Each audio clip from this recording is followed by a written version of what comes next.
Welcome to the P.A.S. Report podcast. If you're tired of censorship, outraged by government abuses, and thirsty for real insights, then you're in the right place. Get ready, because here, the fight for freedom never ends. Here's your host, Professor Nick Giordano. What's up, everyone? Welcome to the P.A.S. Report podcast. This is your host, Nick Giordano. Now, make sure that you subscribe and follow the podcast so you don't miss an episode. Also, follow me on social media at P.A.S. Report and share this episode with 3 to 4 other people that you know, because we are back. My batteries are recharged, and I hope all of you had a very Merry Christmas, a Happy New Year, and since it is the New Year, I want to start with a resolution, a New Year's resolution that should unite every single American, a New Year's resolution that shouldn't matter where you stand politically, whether it's left, right, or center. And the resolution is simple. Stop letting the government treat us like dirt. Stop letting the government treat taxpayer money like it's free cash. Because if the allegations coming out of Minnesota are even half as bad as they look, this is not just a bureaucratic problem. It's not a paperwork issue. It's not an oversight issue. This is a full-blown scandal. It's corruption. It's a breakdown of oversight and competence. And the reports coming out of Minnesota should embarrass every single major newsroom in America. You had a YouTuber with a camera uncover more corruption in just a few snippets than the entire legacy media has done in years. And he shows up in person. He films what he sees. He asks basic questions. He does the thing that journalism used to brag about doing, and suddenly you now have the political class, the media class forced to react to it. And I'm talking about YouTuber Nick Shirley. His reporting went viral last week. He visited multiple child care centers that were supposedly operating. They were supposedly serving kids and families in the community. They were receiving significant public funding. We are talking about millions upon millions of taxpayer dollars. And what did he find? He found empty facilities. There were no kids, no activity. In some cases, it looked like the buildings were shut down. It looked like nothing was happening at all. And that is the visual that set this whole thing on fire. Now, let's be clear. A video is not a conviction. A viral clip is not due process. Allegations still have to be proven. But you know what the video is. The video is a flashing red warning sign. We've been warning about this for decades. Video is strong evidence of a massive criminal scheme that's taking place at your expense. Evidence of the theft of taxpayer dollars. Evidence of a government that has failed in its most basic responsibilities. Is it corruption? Is it negligence? Is it incompetence? And I'm going to get to that in a few minutes. But first, I want to take the media to task. I want to give props to Nick Shirley because he deserves all the credit in the world for doing what the legacy media, the media industrial complex, has refused to do for the last several decades. And that is basic investigative journalism. He did what the so-called professionals, what massive budgets, endless resources refused to do. He decided he was going to go to these locations, do basic verification, and he made it impossible to look away or ignore this scandal. And that is why this story is hitting like a bomb. And yes, I give him the credit because every independent journalist he should inspire. Not because the independent journalists get everything right, but because he demonstrated what accountability looks like in the real world. He showed up. He asked questions. He followed the money. He verified reality, which brings me to the part that should make you angry. Where was the media in this? Where was the media? They have multi-million-dollar budgets. These are huge outlets. They have entire investigative teams. Where were the whole democracy dies in darkness crowd? Where are they? Where were the anchors who tell you nightly that they speak truth to power? Nick Shirley, he's a young guy with a camera. Meanwhile, you have the corporate media with its news directors, its producers, its editors, its legal teams, its researchers, its entire bureaus. And what do?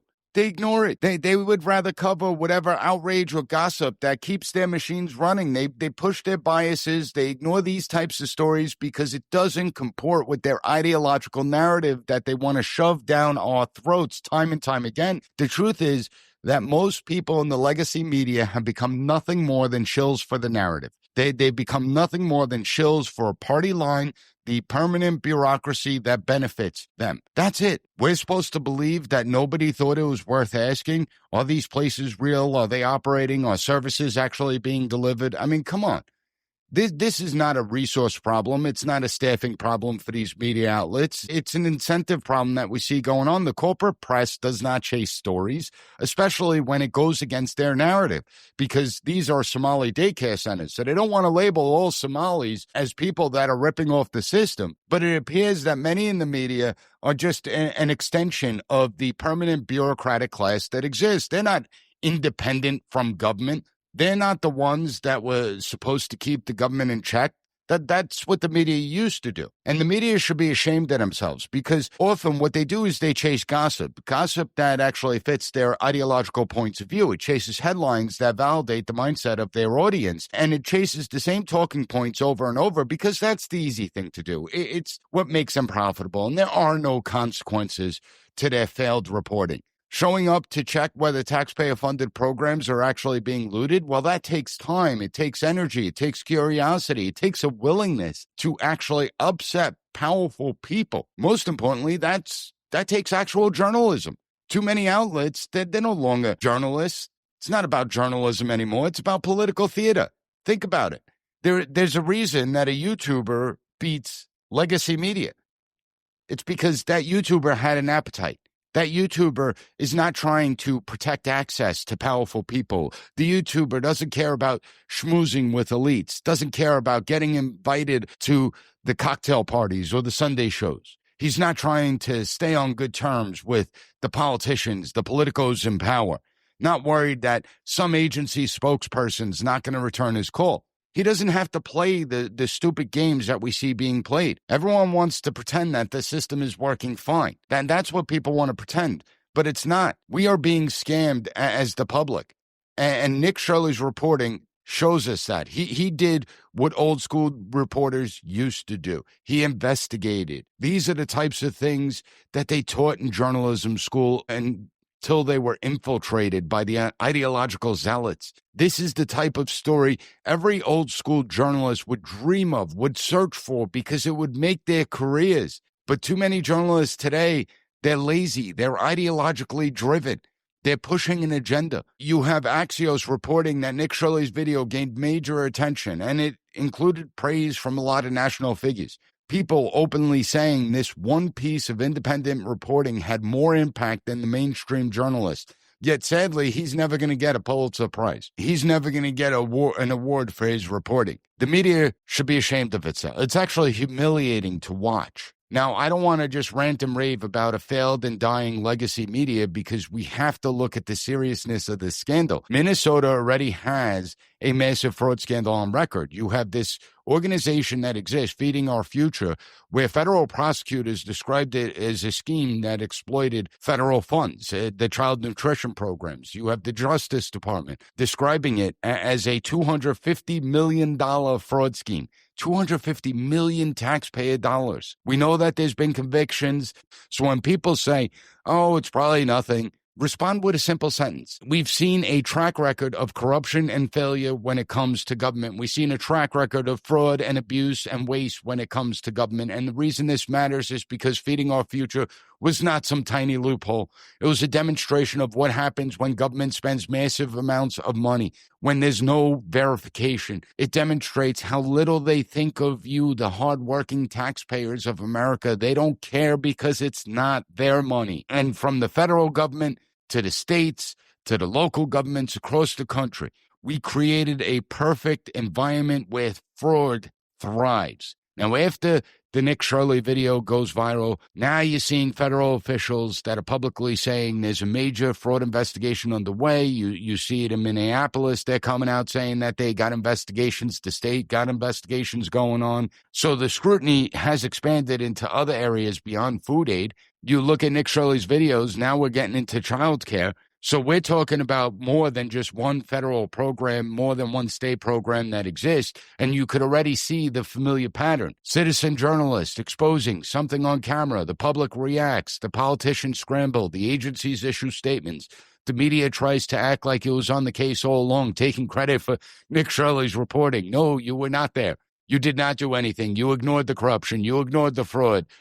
And the reason being is because most in the legacy media are frauds themselves. But there are so many important questions that are still unanswered. How does it even get to this point? How do you allegedly get to a place where hundreds of millions of taxpayer dollars flow to operations that aren't even active in just one jurisdiction? That's it. Imagine if we expand this investigation into every jurisdiction. Where's the oversight? Where's the paperwork? Who signed off? Because the government always has the paperwork, right? Government always has procedures. They have rules. They have departments, auditors, inspectors, licensing regimes, task forces, commissions. Somehow fraud still thrives. And the fraud we're talking about is either willfully ignored or, even worse, it is actually covered up by the same people that are tasked with stopping fraud from occurring.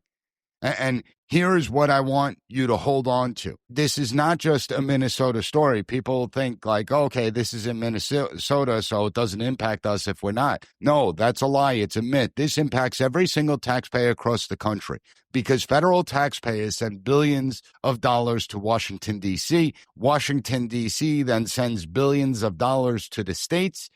And in some cases, Washington, D.C., the federal government is directly covering the cost. The states are just administering the programs.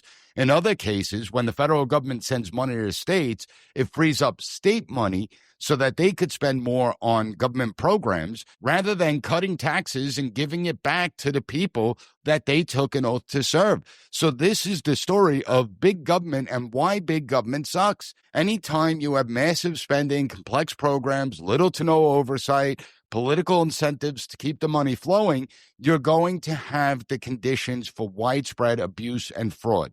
And this is not just one city in Minnesota. I would guarantee that this is going on everywhere. It's going on in most urban centers. It's going on in the suburbs. It's going on everywhere. And this is why I always say that big government is destructive. It's wasteful. It's dangerous. You know, our government at the federal as well as the state and local levels, they can't even perform their most basic functions. They can't do it. And yet, we, the people, continually grant the government more and more power. We continue to call for the government to get more involved in our lives. Why? Why? We have the pattern. We have the track record, and it's a track record of failure. So why would you want the government to get more entrenched? Why would you want the government to expand? Why would you want more taxpayer dollars flowing to the government when it can't even do the very basics? And the reality is that when you build the system so large that nobody can accurately state how many government entities exist within the system, corruption and incompetence are going to thrive. And I wanted to make a second point about media accountability because this one matters. When we look at the corporate press, they spend months on stories that are completely meaningless, right? They focus on gossip rather than substance. I want you to think about how much time the media wasted covering that Trump wants to build a White House ballroom. They make it as if that's a major scandal. And I want to ask every one of you out there, regardless of whether you think the White House needs a ballroom or not, it's irrelevant. Whether a ballroom gets built or not, is it going to have any impact on your life? Is it going to help you put food on the table? Is it going to help you pay your bills? Is it going to help you determine where you send your kid to college? Now, obviously, the answer to all those questions is a resounding no. And yet, what did the media industrial complex do? Well, they spent hours covering the White House ballroom and the knocking down of the East Wing. They spent segment after segment on something that is virtually irrelevant to most people's lives, I guess, unless you're the contractor that's building it. But when it comes to stories that expose government failure, when it comes to stories that expose waste, fraud, and abuse within the system, it gets ignored even though it does impact our lives. If we eliminate waste, fraud, and abuse, we can lower taxes, which helps you put more food on the table. If the government's taking less tax dollars out of your paycheck, well, that means that you have more money to pay your bills, more disposable income left over to spend on you and your family. Maybe take that vacation once a year. We can lower our national debt, which would actually increase the value of the dollar, making the dollar go a lot further, lowering the cost of goods and the burdens that we all face in this. But no, let's ignore that. Let's ignore the stories that actually impact our lives, that actually prove that the big government apparatus is a failure, and let's focus on a White House ballroom. It's funny how that works because the context is simple. This is taxpayer money. It is supposed to serve real people, we the people. And if it's being stolen, that's not a partisan issue. That's not Democrat or Republican issue. That's theft. This has been going on for years. This is not new. We're witnessing the institutional failures. So yes, I am giving Nick Shirley, I'm giving him his props. He walked into an issue that powerful people clearly do not want spotlighted. He forced the spotlight on this scandal. And I'll guarantee you that we will now see other independent reporters from around the country do the same thing in their cities, in their communities. And this scandal should not be ignored. It shouldn't be swept under the rug. I'm calling out the legacy media because they're a failure. If a YouTuber can identify locations, show up, ask basic questions, the big media outlets could have done that too. They made a choice not to. That is the story inside the story. But there's something more important at stake here, and I'm going to explain how this is much more widespread than anyone can imagine. The real question becomes, how much fraud is happening across the country that nobody's really looking at? And I want to talk about how to stop this nonsense, because there is a way. So everyone, hang tight. We'll be right back after a quick commercial break. Welcome back to the P.A.S. Report podcast. So let's zoom out, because if you only look at Minnesota, you're missing the biggest scandal that exists here. And the biggest scandal is the pipeline and the government itself, the way federal money flows into states. And once that money starts flowing, it doesn't just fund programs. It reshapes incentives. It changes behaviors. It ripens the corruption. It creates a world where nobody is truly guarding our money. Nobody's being good stewards of taxpayer dollars. So the basic reality that most people never think about, fiscal year 2024, the federal government sent an estimated $1.1 trillion in grants to state and local governments. We're not talking about pocket change here. That's not a rounding error. That is a massive share of federal spending. It touches everything: healthcare, welfare, education, transportation, social services. And once you understand that, you start to see why this is not just a Minnesota story. It's a taxpayer story.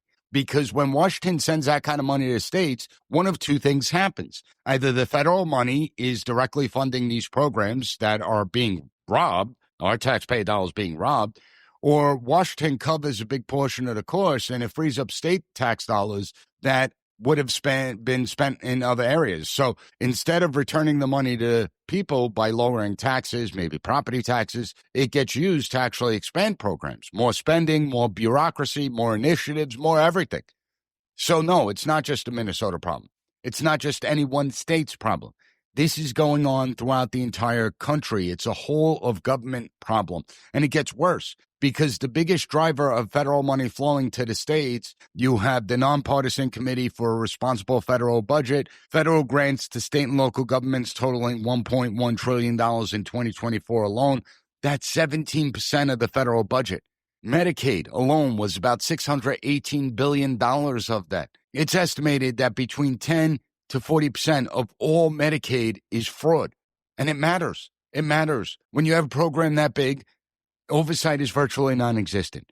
And that's when the government starts doing what the government always does. It just turns to oversight of paperwork, forms, checklists, certifications, compliance boxes. And as long as the boxes are checked off, the forms are filled out correctly, the money's going to flow. And who does it screw? Well, it screws the taxpayers, that's for one, but it also screws those who actually really do need these programs. Now, you want to understand why fraud can thrive. It's not complicated. You don't need to be a rocket scientist to figure out. It's the same reason big companies lose track of inventory when they scale up and they don't put controls in place, except this is far worse. If a private company is irresponsible, they go out of business. See, private companies have a direct incentive to stop theft. It's their money. Their survival actually depends on it. Government doesn't have that problem. It doesn't have that incentive. It's not their personal money. It's your money. We have this warped incentive in America, and it's truly demented. When I say demented, you want to know what I mean? Well, we have this use it or lose it mentality within the government. If you don't spend all the grant money coming to you, if the agencies at the state levels don't spend all their money, well, their budget gets cut the next year. Does that make sense to any of you? that if you spend more money, your budget grows. And so does a bureaucrat's job security. I want to make that clear. So finding problems actually means more work. If you look the other way, everyone stays happy. And let's talk about the other set of numbers that should make you furious as taxpayers. I mean, where is the anger in America? I don't understand this. You have the Government Accountability Office. They've been warning about this for years. Okay, in 2024 alone, the federal government reported an estimated $162 billion in improper payments. $162 billion in improper payments that shouldn't have been made. Again, not a drop in a bucket. This is only at the federal level. I'm not including the states. I am not including the local governments. And I will tell you right now, that $162 billion at the federal level, I will guarantee you it's a lowball estimate. Now, before someone jumps in and says, well, improper payments aren't all fraud, that's true. The Government Accountability Office is clear that improper payments can be errors too. But doesn't that demonstrate the problem right there? That our own government can't distinguish between a real improper payment and an error? And another problem is using the phrase improper payment itself. The Government Accountability Office defines an improper payment as a payment that should not have been made or was made in an incorrect amount. Calling it an improper payment, it actually sanitizes the problem. It makes people's eyes glaze over because it sounds like, oh, it was a harmless clerical error. But we need to call it what it is. It's fraud, waste, and abuse. And if you call it what it is, instead of improper payments, if we use fraud, waste, and abuse, well, now people will begin to pay attention. Maybe people will actually have the audacity to start to demand accountability. And the real point, if the system is so sloppy that it can't stop errors at scale, how are you going to stop fraud at scale? Fraud is not a magical mystery. Fraud has been going on since the beginning of time. Fraudsters know how to take advantage of the system. And how many within the bureaucracy, whether it's the federal, state, or local governments, how many of them either turn a blind eye to it, or maybe they're on the take themselves, and we have to ask that question. Keep in mind that the Government Accountability Office said that since fiscal year 2003, improper payments, fraud, waste, and abuse, estimates a total of $2.8 trillion at the federal level alone. Now, when I throw numbers out there, I know people are like, all right, you just throw these numbers out there, but $2.8 trillion. And again, I could assure you this is a lowball estimate. For over 2 decades, the federal government has been admitting year after year that it's losing a staggering amount of taxpayer dollars and payments that should not have been made, that were made in the wrong amounts, that were fraud, that was based on abuse and waste. And what has anyone done about it? And I'm including Republicans in this. Republicans who constantly campaign on fiscal responsibility. Yet when they control the levers of power in Congress, what happens? Where's the reforms? What do we see? We see budgets, they continue to grow, because so many are satisfied with the status quo. It doesn't sound like the system is working to me. It sounds like a system that has lost all control. And we're going to zoom back to the state level because you can clearly see why this becomes a nationwide taxpayer issue, because the federal government isn't just sending money to Minnesota.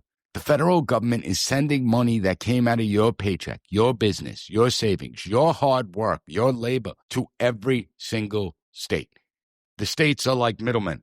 They receive federal dollars, they run the programs, they pay the vendors, they outsource services, they approve providers. And the minute you start inserting these layers of bureaucracy, what we do is we create this idea of plausible deniability. Washington will say, well, we just sent the money. It's not our fault. It's Minnesota's fault.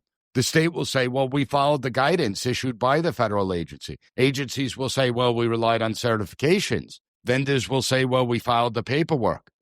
And the taxpayer, we're the ones that are sitting here like fools. We're the morons because we're funding the whole damn thing. We tolerate this nonsense. We tolerate this BS, and we've been tolerating it for far too long. This is why the federal grant structure is so dangerous. It's why Eisenhower warned about the entirety of government grants, regardless of where they're coming from. When Washington is covering a large share of the programs, states become more dependent on the federal government. State politicians and agencies don't really care about the cost because the revenue's coming in from the feds, and it encourages the states to actually spend more money. And we're talking particularly in blue states. We see this explicitly. where the federal government is paying a large share of the cost in each and one of these states. This is how we end up in a world where a program can be robbed, looted. And the response is always the same, right? The response is, we need more funding. If you cut programs, it's going to harm people it's meant to serve. But those are all lies. Open your eyes to people. I don't understand this. Look at California. $20 billion spent on homelessness over the past decade. Yet, has it solved anything? Homelessness has actually gotten worse, not better. You could have handed those homeless people the cash and we probably would be better off. But we also have to ask, who got rich off these programs? Someone benefited. Someone, it wasn't the homeless people. It certainly wasn't taxpayers. So who benefited? Wake up out there. And even when we see the government try and impose some type of reporting requirements, it's still a mess. You look at the Associated Press report, the Department of Treasury has sought to recover $139 million in COVID relief funds from local governments that failed to submit required reports on how they actually use the money. So even the government entities themselves aren't complying with the rules of the grants that they receive. The rule is simple. Tell us what you did with the money. And jurisdictions cannot and will not comply because there are no consequences. They know nobody's going to be held accountable. And when we look at COVID relief funds, so that was just local government. And when we look at the fraud that took place, it ranges from the hundreds of billions of dollars to over $8 trillion. That's on top of the $2.3 trillion in improper payments since 2003. Imagine if we included that with the waste. And that's the point of this segment. The Minnesota story matters because it gives people something tangible. It's real, but the real story is not about Minnesota. It's the architecture that makes this fraud possible everywhere, that makes the waste and abuse possible everywhere. And I want to make it personal for you out there because we're not talking abstract here. If you are a family trying to afford groceries, your taxes are funding this nonsense. Almost said it, but I didn't. If you're a small business, you're struggling to make your payroll, your taxes are funding this nonsense. If you're retired, you're living off Social Security, cost of living's going up, your life's becoming more difficult, your taxes are funding this. And then the government's going to show up and they're going to tell us that it needs more resources, more authority, more staff, more spending, more bureaucracy.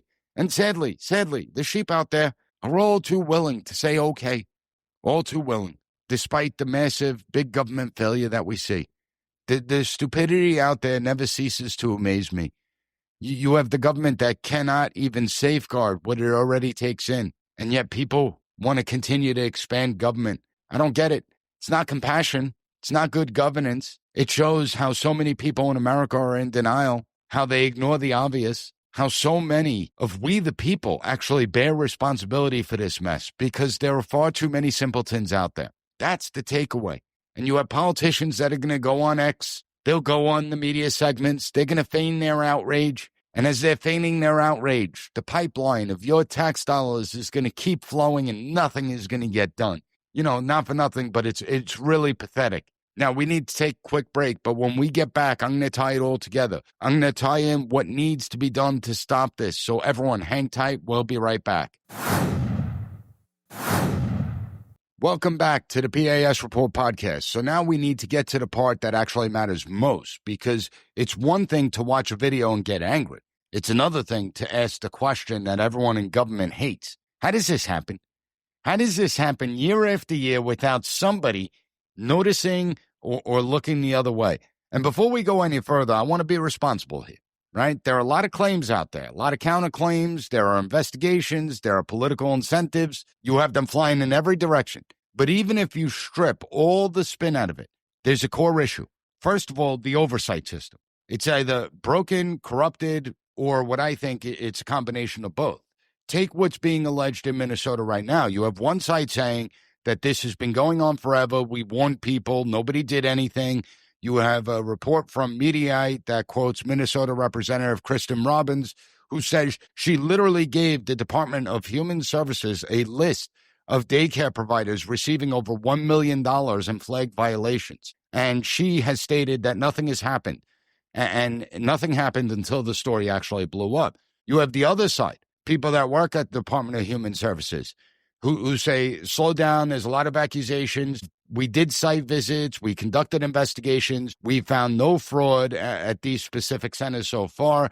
You have those reports coming from Commissioner Tiki Brown. She says, 10 of the facilities in the video, they've been visited in the last 6 months, that the visits were unannounced, that the state has 55 open investigations tied to child care assistance programs, yet none uncovered findings of fraud at the centers. Okay?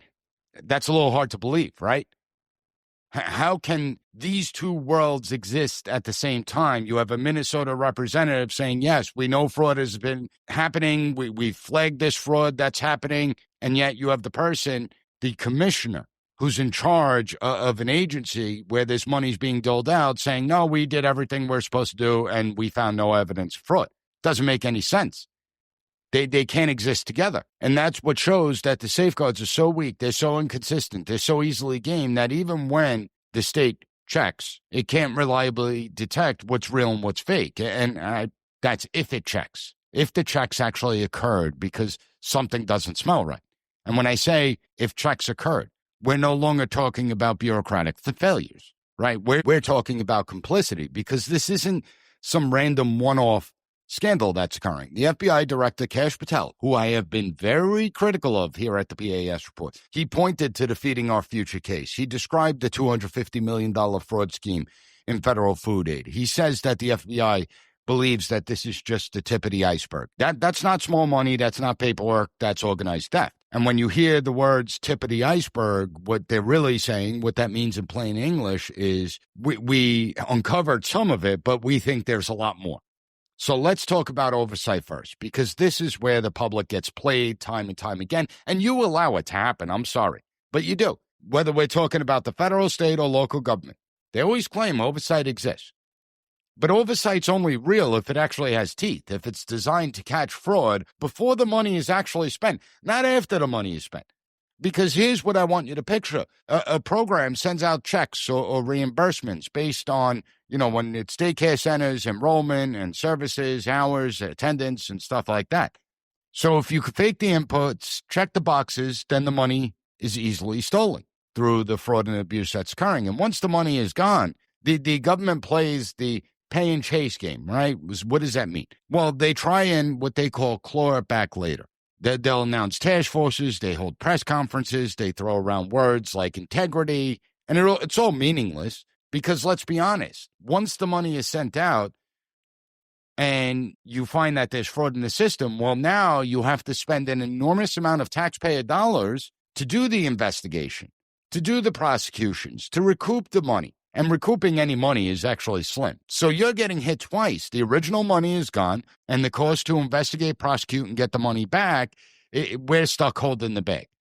And what we should be demanding right now, not just in Minnesota, but throughout the entirety of the country, is first, verify reality, not paperwork. If the state says that it did unannounced visits and saw children present, then fine. We need evidence that that was actually done. The timestamp documentation. When did they go to the facility? How many children were present on the days of the site visits? Who did they speak to? How long did the inspector stay at the facility? Were the visits unannounced or were they given a heads up? Did you audit the entity receiving the taxpayer dollars? And who is the government worker who is in charge of oversight? Because obviously they failed, their supervisors failed, and they should both be fired. We need consistent protocols and verification that you can't stage. If the fraudsters know the routine, they could game the routine. It's not hard. Second, we need to follow the pattern, not the headlines. You have the Minnesota rep, Robbins, who's quoted as saying that this is a pattern across multiple programs. So even if you don't accept her politics, the pattern idea is exactly what oversight should target. When you see clusters of providers, when you see shared addresses, strange billing that occurs, shell-like setups. You don't wait for a YouTuber to show up to expose it all. You freeze the payments immediately. You audit these entities and you investigate. Now, this can easily be done through algorithms, right? I mean, specifically designed algorithms. You don't need to expand any staff. You can automate these things with the tech that exists today. It's not hard to do. Now, I think that the next one is probably the most important. We have to investigate the investigators. And yes, I'm going to say it plainly because taxpayers have a right to ask it. This has been happening for years. It's been happening in the same jurisdiction for years. So we need to examine the people whose job it was to stop it. We need to know who signed off, who approved, who kept the money flowing, were site visits actually happening, were audits actually happening, were whistleblowers ignored? How high up does this go? If oversight existed on paper, why wasn't it enforced in reality? And did the bank accounts of the people that were supposed to be in charge of these programs, that was supposed to prevent the fraud, did they somehow benefit? I mean, listen, I know this is uncomfortable, but if bureaucrats were bribed, if they were greased, if they were paid off, if they're compromised in any way, I don't just want resignations. I don't want firings. I want prosecutions. I want to see these bureaucrats put in prison. No salaries, no pensions. I just want them doing hard time.